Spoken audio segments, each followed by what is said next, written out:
اعوذ باللہ من الشیطان الرجیم، بسم اللہ الرحمن الرحیم۔ بچوں، آج ہم اپنا نیا چیپٹر شروع کر رہے ہیں اور وہ ہے بندوں کے حقوق۔ اس سے پہلے ہم نے ایک جو سبق پڑھا تھا وہ تھا اللہ کے حقوق۔ اس میں ہم نے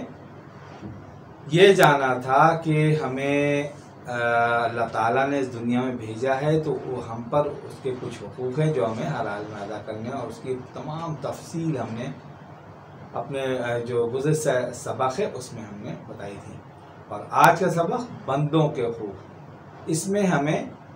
کیونکہ ہم اس دنیا میں آئے ہیں اور دنیا ایک اسباب کی دنیا ہے، اور ہمیں اس دنیا ہی سے اپنی آخرت بنانی ہے، تو اور اس دنیا میں جتنے بھی ہمیں وقت دیا ہے اللہ تعالیٰ نے، ہمیں اپنے ارد گرد جو لوگ ہیں ان کے ساتھ زندگی گزارنی ہے اور اپنی آخرت سنوارنی ہے اور آخرت کا امتحان کرنا ہے۔ اسی لیے کہا گیا دنیا آخرت کی کھیتی ہے، یعنی ہم جہاں جتنی اچھی فصل بوئیں گے ہم آخرت میں اتنی ہی اچھی فصل کاٹیں گے۔ لہٰذا ہم پر یہ لازمی ہے کہ ہم جو بندوں کے حقوق ہیں، یعنی اس دنیا میں جو رہنے کے طریقے ہیں، حقوق ہیں اور فرائض ہیں، وہ ہمیں ہر حال میں بہت اچھی طرح سے معلوم ہونا چاہیے، کیونکہ اس میں ہمارا ہی فائدہ ہے اور ہمیں آخرت کو اپنے سنوارنے کا موقع ملتا ہے۔ یہی اللہ تعالیٰ کا منشا و مرضی ہے کہ ہم اس دنیا میں رہتے ہوئے اپنی آخرت سنواریں، نیکیاں کریں، اور وہ نیکیوں کو ہم اس طرح سے کریں کہ وہ اللہ تعالیٰ کو راضی کرنے کا باعث بنے۔ جب بندوں کے حقوق میں ہمیں سب سے پہلے ہمیں یہ جاننا ضروری کہ ہم جو حقوق ہیں وہ کس کے تحت ہمیں پتہ چلیں گے، یعنی وہ کوئی چارٹر ہے، کوئی قانون ہے، یا کوئی کتاب ہے، یا مذہب ہے، یا کوئی الہامی کتاب ہے، یا الہامی مذہب ہے، یا کسی نبی کی جو ہے وہ تعلیمات ہیں۔ تو ہمیں ان تمام چیزوں کو دیکھنا ہوگا کہ اصل میں ہمیں بندوں کے حقوق معلوم کیسے ہوں گے۔ بچوں، جیسا کہ ہمیں معلوم ہے، ہمیں اچھی طرح سے معلوم ہے کہ ہم اللہ تعالیٰ نے ہمیں بحیثیت مسلمان پیدا کیا، اور ہمارا مذہب دین اسلام ہے۔ دین کس کو کہتے ہیں؟ ایک تو بہت سارا، ایک میں نے شروع میں جیسے کہا، اور ہمارا مذہب دین اسلام ہے، یعنی مذہب اور دین دو الگ الگ الفاظ ہیں۔ مذہب ایک عرف عام میں جتنے بھی دنیا میں مذاہب ہیں ان کے لیے استعمال ہوتا ہے، اور دین ان مذہب کے لیے استعمال ہوتا ہے جو کہ ایک مکمل ضابطہ حیات ہے، یعنی زندگی گزارنے کا ہر شعبے کو اس میں ایڈریس کیا گیا ہو، اور اس میں اصول بتائے گئے ہوں، اور اس میں اس کے حل بتائے گئے ہوں کہ یہ دنیا کا جو ایک معاملہ ہے اس کو ہمیں کس طرح سے جو ہے وہ دیکھنا ہے اور کس طرح سے اس سے عمل کرنا ہے۔ تو دین اسلام اسی لیے اس کو دین کہا گیا کہ ایک مکمل ضابطہ حیات ہے، اور ہماری زندگی کا کوئی ایک شعبہ بھی ایسا نہیں ہے جو اس دین نے ایڈریس نہ کیا ہو، یعنی چاہے وہ ہمارا عبادات کا مسئلہ ہو، یعنی اللہ تعالیٰ کا ہمیں کس طرح سے حق ادا کرنا ہے،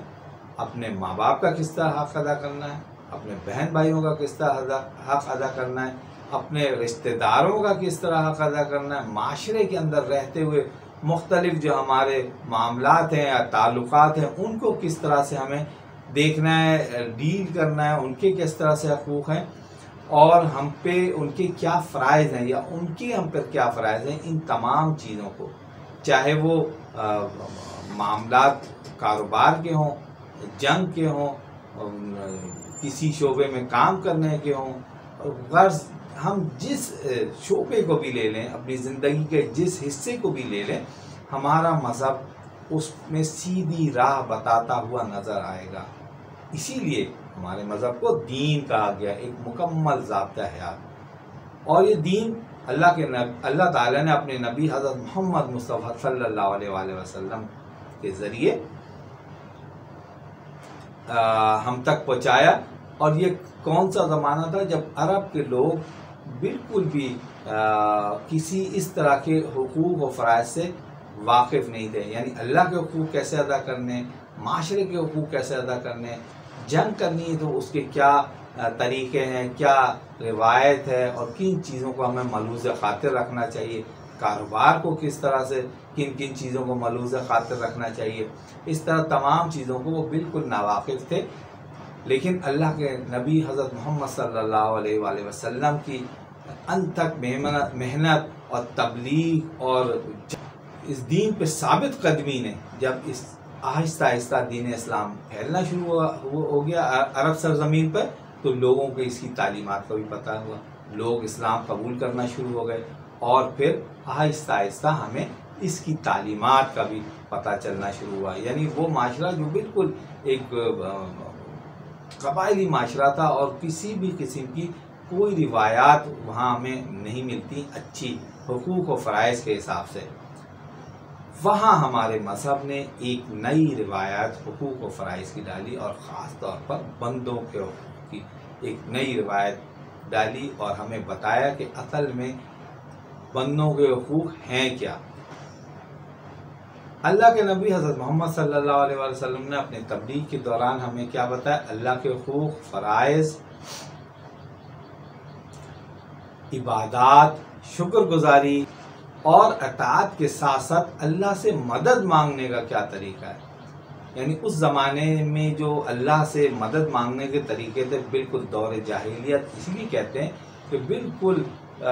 شرک کا معاملہ تھا، اللہ سے مدد مانگنے کے بھی عجیب و غریب طریقے تھے، لہذا اللہ کے نبی حضرت محمد صلی اللہ علیہ وآلہ وسلم نے ہمیں اللہ سے مدد مانگنے کے صحیح طریقہ بتایا۔ یہ وہاں کے لوگوں کے لیے ایک بالکل نئی بات تھی، ہو سکتا ہے معاشرے میں ان کے کچھ اصول ہوں، لیکن اللہ سے مدد مانگنے کا بالکل ایک نیا طریقہ بتایا، جس کی وجہ سے وہاں کے لوگ آپ کے خلاف ہو گئے، آپ کی دشمنی پر اتر آئے اور آپ کی جان کے در پہ، کیونکہ وہ جو صحیح طریقہ تھا اللہ کے نبی نے ان کو بتایا کہ اللہ سے مدد مانگنے کا طریقہ کیا ہے، اور اللہ کے نبی اپنی اس بات پہ ثابت قدمی سے رہے، تمام مشکلات جھیلی، جس کی وجہ سے اسلام جو ہے وہ مقبول ہوتا گیا، اور گروہ در گروہ جو ہے لوگ، قبائل جو ہے وہ دین اسلام میں داخل ہوتے چلے گئے۔ وہ اللہ کے دین کی مقبولیت اور اللہ کے نبی کی جو انتھک محنت اور ثابت قدمی ہے، اس نے دین اسلام کو لوگوں میں مقبول کر دیا، لوگ جاننا شروع ہوئے اور دین اسلام میں داخل ہونا شروع ہو گئے۔ اچھا، اسلام ایک ایسا دین ہے جس میں بندوں کے حقوق کے ساتھ ساتھ فرائض کا بھی جو ہے وہ بتایا گیا ہے، یعنی صرف حقوق ہی نہیں ہے، ہر آدمی میں کچھ فرض بھی ہیں، اس پہ کچھ ڈیوٹیز بھی ہیں، اس کے کچھ فرائض بھی ہیں۔ اگر حق بہت سارے اللہ نے دیے ہیں، ہمارے مذہب نے ہر انسان کو بہت سارے حقوق دیے ہیں، تو بہت سارے فرائض بھی ہیں جو کہ ہر حال میں اس کو پورے کرنے ہیں، حق کے ساتھ ساتھ فرض بھی ادا کرنے ہیں۔ اور اللہ کے نبی صلی اللہ علیہ وآلہ وسلم نے ہمیں بندوں پر جو حقوق ہیں وہ بتائیں۔ اسی طرح اسلام نے ہمیں بہتر معاشرتی زندگی گزارنے کے لیے رشتہ داروں کے حقوق، پڑوسیوں کے حقوق، والدین کے حقوق، بوڑھوں، جوانوں، خواتین، حتیٰ کہ بچوں کے حقوق بھی بتائے ہیں کہ ہمیں ان تمام لوگوں کے ہم پر کیا حق ہے اور ہمیں وہ کس طرح ادا کرنے ہیں۔ حتیٰ کہ اسلام نے جنگ کے بھی کچھ حقوق بتائیں کہ جب جنگ آپ کو لڑنی تو اس کے بھی کچھ حقوق ہیں، وہ آپ کو ہر حال میں کچھ فرائض ہیں جو پورے کرنے ہیں، اور ان جو اصول ہیں ان کو بالکل بھی نہیں ان اصول کو پامال نہیں کرنا ہے۔ یعنی جب جنگ میں جائیں، جنگ لڑیں، تو آپ صرف ان سے جنگ لڑیں جو آپ کے سامنے ہتھیار لے کر آئیں، ہرگز ان پہ حملہ نہ کریں، ان کو قتل نہیں کریں، ان کو نقصان نہ پہنچائیں، جو آپ کو دوران جنگ اپنے گھروں میں ہو اور آپ کے لیے باعث نقصان نہ ہو۔ اللہ تعالیٰ نے اپنے مذہب کے ذریعے، اپنے دین کے ذریعے، اپنے نبی کے ذریعے ہمیں بتایا کہ ان لوگوں پر بالکل بھی حملہ نہ کیا جائے جو آپ پر حملہ آور نہ ہو، اور ان کو امن دیا جائے۔ یہ بہت بڑا ایک جو ہے وہ ایک بہت ہی عجیب ایک اصول تھا جو کہ دنیا میں کہیں بھی نہیں تھا۔ یعنی جب جنگ ہوتی تو پورے شہر کو، پورے علاقوں کو تہہ و تاراج کر دیا جاتا تھا، کیونکہ وہ دشمن کا علاقہ ہوتا تھا۔ لیکن اللہ کے نبی نے ہمیں یہ بتایا کہ جب جنگ ہو تو آپ کے ساتھ صرف اس سے جنگ لڑیں جو آپ کے سامنے ہتھیار لے کر آئے، اور اس سے بالکل بھی جنگ نہ لڑیں جو آپ کے ساتھ جنگ کرنے کے لیے نہ ہو، جو اپنے گھر میں بیٹھا ہو۔ اور حتیٰ کہ عورتوں بچوں پہ تو بالکل بھی نہ آپ کسی طرح کا جو ہے وہ ظلم کریں تو جنگ کے بعد یا فاتحانہ انداز میں جب کسی شہر میں داخل ہوں یا فتح نصیب ہو۔ اس کے علاوہ سب سے اہم اور عجیب بات یہ ہے کہ اللہ کے نبی نے فرمایا کہ جب آپ فتح حاصل ہو کسی علاقے میں، فاتحانہ داخل ہو، تو اس شہر کی، اس علاقے کی حتیٰ کہ درخت اور فصل تک کو نقصان پہنچائیں۔ یعنی آپ اندازہ لگائیں کہ جب جس شہر میں فاتحانہ داخل ہو رہا ہے، جو کہ ایسی روایت ہمیں کبھی کہیں بھی نہیں ملتی کہ جو فوج فاتحانہ داخل ہو وہاں کے لوگوں کو نقصان پہنچائے، وہاں کے املاک کو، وہاں کی فصلوں کو، وہاں کے درختوں کو، گھروں کو نقصان پہنچے، ایسا ہوتا ہی نہیں تھا۔ لیکن اسلام نے ہمیں بتایا کہ ایسا ہرگز نہیں کرنا۔ یہ ایک ایسا حق ہے، یعنی جنگ کے بھی یہ کچھ حقوق ہیں، وہ ہمیں پورے کرنے ہیں۔ بندوں کے حقوق میں جو سب سے افضل حقوق ہیں وہ کن کے؟ والدین کے حقوق۔ اور والدین میں سب سے زیادہ حق کس کا ہے؟ ماں کا ہے۔ ماں کے حق سے ہمیں والدین کے حقوق سے ہمیں بات سامنے آتی ہے جب اللہ تعالیٰ نے حضرت موسیٰ علیہ السلام سے 10 عہد لیے، تو پہلا عہد تو یہ تھا کہ اللہ کو رب مانا جائے، لیکن اس کے بعد دوسرا جو عہد لیا گیا وہ ماں باپ کے حقوق کا تھا، یعنی ماں باپ کے ساتھ عزت و احترام سے پیش آیا جائے اور ان پر اف تک نہ کیا جائے، جو ہم آج یہ بولتے ہیں کہ ہمیں ماں باپ کی جو ہے نا اف بھی نہیں کرنی چاہیے۔ کسی ماں باپ کی کسی بات پہ غصہ اور چیخ سے پکار، وہ تو ایک بہت ہی بڑی بات ہے۔ اف یعنی ہم بڑی معمولی سے جو اف کر دیتے ہیں وہ بہت ہمیں تنگ کیا ہے، بار بار بلاتے ہیں، یہ یعنی اف تک نہیں کرنے کو کہا گیا۔ تو ہم بچوں ہم اندازہ لگائیں کہ کیا ہم ایسا تو نہیں کرتے، کیا ہم ایسا اف تک بھی یا اس سے زیادہ تو نہیں کرتے، اور ہم کسی بڑے گناہ کے مرتکب ہو رہے ہوں۔ تو اگر کوئی ایسا کرتا ہے تو آج سے توبہ کریں اور ہرگز یہ کام نہ کریں جب تک ماں باپ آپ کی زندگی میں ہے یا آپ خدمت کا موقع مل رہا ہے۔ اللہ تعالیٰ نے آپ کو نیکیاں کمانے کا موقع دیا، تو آپ والدین کی خدمت کریں اور سب سے بڑھ کے ماں کی خدمت کریں، کیونکہ بہت ہی بڑا درجہ ہے۔ اس کے علاوہ